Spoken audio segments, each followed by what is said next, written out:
Hello, everyone. Hello. Well, we are almost towards the end of day one. I hope you are enjoying Apex. Well, thank you so much for joining us for this exciting session about APAC. I'm Amy Yoshikawa from Repo, and I have the pleasure of moderating this session. So today, we're going to be talking about APAC. There's a lot going on in this region. APAC has become one of the most vibrant and the fastest growing region in Web3.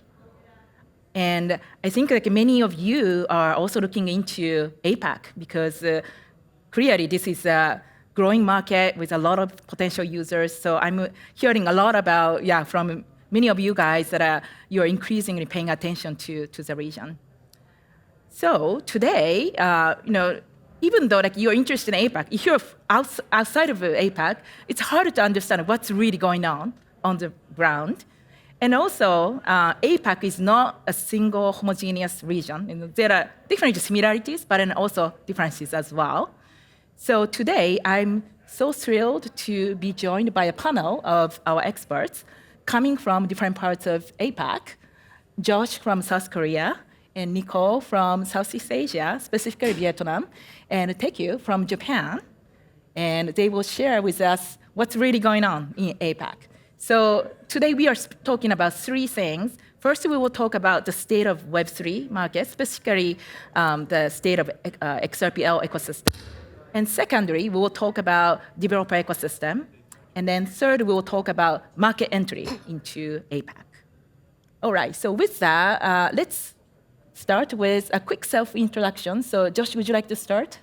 Hi guys. My name is Josh Kim from Catalyst Research, and I'm in charge of XRP Ledger Korea community. And I've been working with Ripple since last year, and I've been very intrigued by the XRP Ledger's community vibe, and I really love the ecosystem around here. And you can think of me as an ecosystem builder who helps the other builders to thrive within the ecosystem.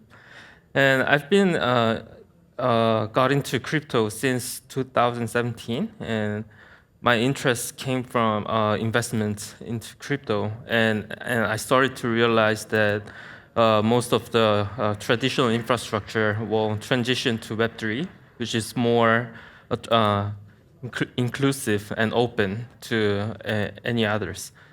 And yeah, I'm very excited to be here, and thank you for inviting me today. Nicole?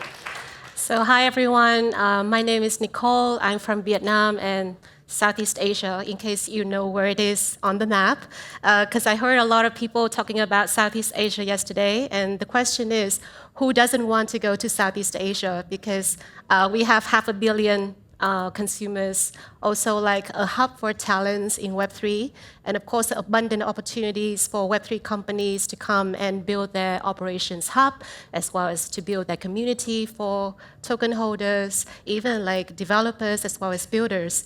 So I'm running my own Web3 builders community. It's called APAC DAO. So we have over 2,500 members from different countries in Southeast Asia. We are about to sign off a partnership with XRPL very soon to build the developers community there in Southeast Asia, specifically with Singapore, Thailand, and Vietnam. So I'm super excited about this. And of course, this is a very refreshing experience to be in a Web3 conference outside of Asia for the first time. It's a bit windy and a bit cold for me, but I think so far the reception has been very warm and also very refreshing to see a lot of new faces here. So looking forward to see a lot of you as well after the panel. Now, thank you. Just a quick disclaimer. So for the rest of the session, I'll be interpreting for him from Japanese to English. But at least for this self-introduction, he will try his best introducing himself in English. Hi, my name is Teku. I'm from Japan. I joined this ecosystem in 2019. I'm working on some development works, including amendment proposal or implementation or visualization too, and building not a development work. I'm doing I'm building a ecosystem, Japan XRP Ledger ecosystem. So since 1 year, I'm doing a hackathon or ideathon. So some of the members joining a hackathon is there. So yes, sorry. Thank you. Great, thank you. All right. So the first topic we want to discuss is the landscape of Web3 in APAC. And before I turn it over to panelists, I want to share quick data points.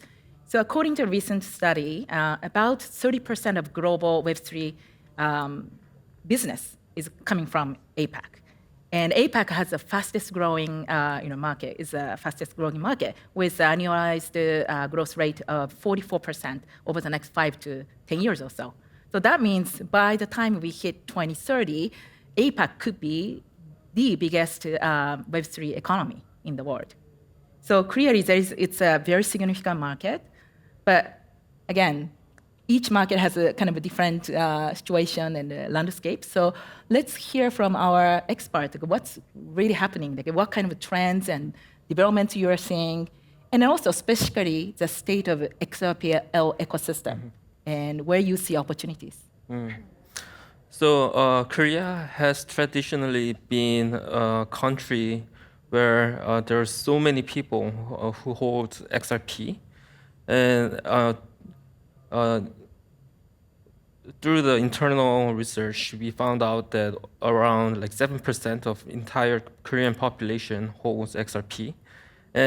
But still, honestly speaking, that there are not many people know more about XRP Ledger yet. But there's been a growing presence of XRP Ledger within Korean market recently because Ripple recently launched the Japan and Korea ecosystem fund and doing a series of other initiatives within the region. So that is sparking people's interest to the XRP Ledger, and more builders are starting to build their service level products on top of XRP Ledger. And the recent trends has been that more and more retail investors are joining the DeFi ecosystem within Korea. Actually, meme coin and airdrops has been the trigger that people first knew about the on-chain ecosystem. But what I'm trying to do is to leverage the fact that Koreans hold a lot of XRP and people are beginning to understand more about DeFi. So I'm trying to build a DeFi ecosystem around XRP Ledger by leveraging high liquidity and high number of potential users within the region. Why do you think Koreans love XRP so much? I think there's a mysterious and no one exactly know why, but my rough guess is that XRP Ledger has been mainnet for 12 years. It's probably one of the most better tested mainnets without any accidents. And it has processed more than 1.2 billion transactions throughout a decade. And that's what gives people a sense of safety and reliability that XRP Ledger is the system that can be trusted. Right. So I think that could be one of the main reasons I agree. that Koreans... Trust and kind of credibility, track record really play a very important role. And that's also same in Japan as well. Right, so Nicole? So I think when speaking about Southeast Asia, we are talking about like a group of or a block of 10 different countries with very different, let's say, landscapes. As I have mentioned, so aggregately we have 500 million users. And in my country alone, for example, like 60% of the population is under 35 years old. So pretty much this is a hotbed for a lot of these, like, crypto, of course, investment, as well as NFTs, creators, products. So you can see that, of course, like, Asia, Southeast Asia has been the hub for GameFi and a lot of these, innovations around the tokenization and NFT space. On the other hand, what I did notice is that, of course, let's say developers in Southeast Asia, they do not work alone, like maybe in a lot of different countries. Basically, when we want to grow a developers community here in Southeast Asia, it does it does require supports from other ecosystem players. So let's say we need the VCs, we need the community leaders, we need the KOLs, we need the accelerators, the incubators, or other partners as well to put this all together in a more kind of local sort of network. Because it does stem from our culture. Basically, you see the collectivism, or we always work in groups. And then when it comes to Southeast Asia, if we want to build something, we build it all together. So that's like the mindset that we have in Southeast Asia. And I think one of the last features that we have, when we build the community here, is that basically when we want to look at the landscape of each country, the regulatory landscape is something very important and very different. So in Asia, let's say we don't have a very kind of long history of building the economy. So let's say for Vietnam, we've been building for the past 50 years because we are a war-torn country. So a lot of the countries in Southeast Asia have experienced this kind of instability. And when it comes to entrepreneurship into building, they also look at all of these factors where the opportunity lies the most, where we will be able to make the extra or find the extra opportunity. So we have a very strong hustling culture, and this is how I noticed in a lot of these Southeast Asian countries. So if you're coming here, and if you want to build your ecosystem, basically you need to use your incentives wisely because it's a double-edged sword. On one hand, it can bring a lot of users onto your ecosystem, but on the other hand, if you're using that as the main weapon, basically the battle, it's going to be a battlefield in Southeast Asia. So think about how to use the incentives wisely when it comes to building the community here. And I think, pretty much we have very diverse regulatory and governments as well. So normally all of the regime here lasts for 5 years. So we have like 5-year term for a lot of the countries. And when we look at crypto development, that's going to be in sync with the next government kind of, in reign. So I think that, let's say if XRPL and of course Ripple have always been, let's say, the champion in compliance, and of course, as well as in proving that crypto is here to stay, to be in the Web2 space, and of course to facilitate mass adoption. It's very important as well to look at this sort of government changes, compliance very seriously, and see how you can actually weave that into your development roadmap. So those are some of the key features of, I think, Southeast Asia and XRPL.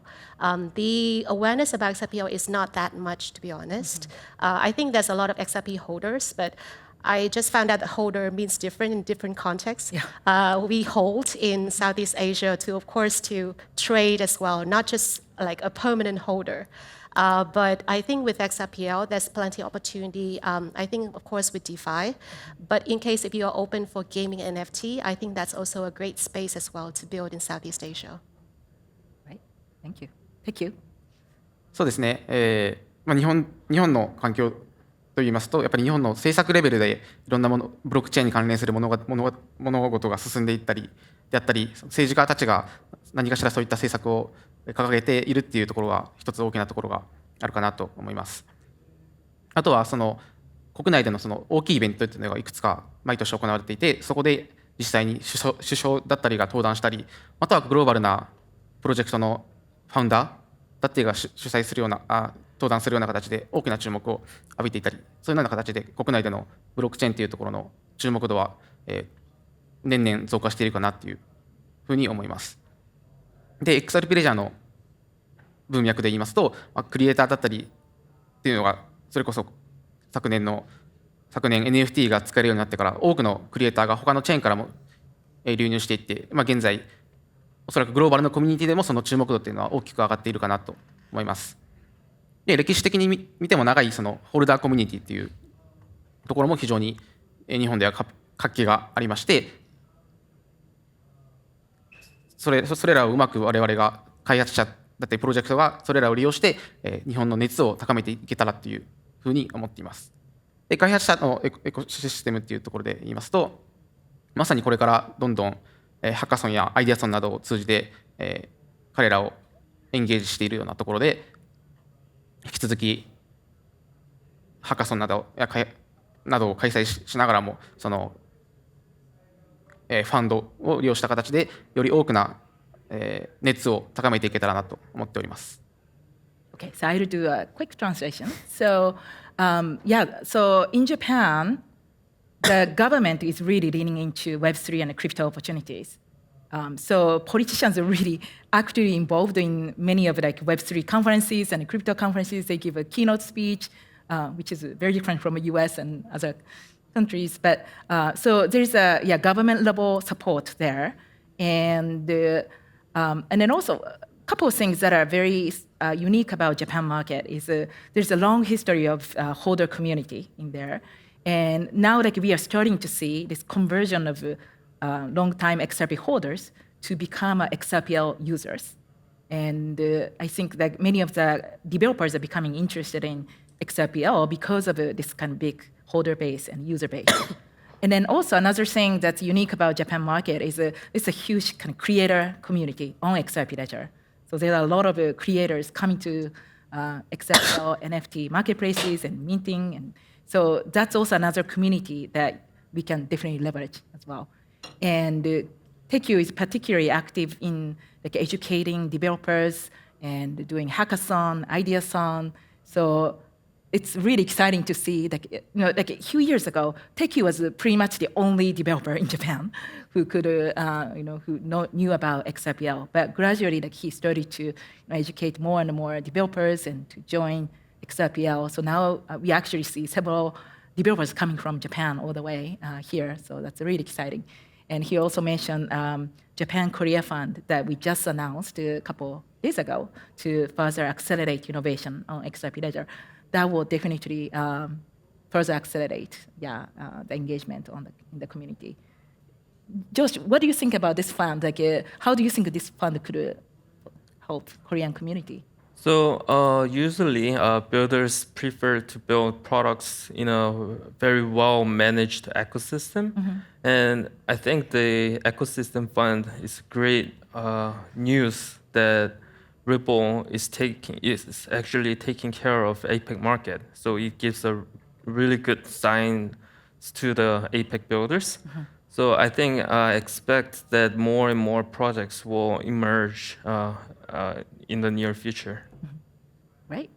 Right. So in the interest of time, I will dive into this market entry question because I'm sure some of you here are really interested in trying to break into the APAC market, but don't know where to start. So let's ask, if you were to give advice or best practices for projects who are trying to get into your market, what advice would you give? And what kind of community resources that they can leverage, how they should engage with the local community?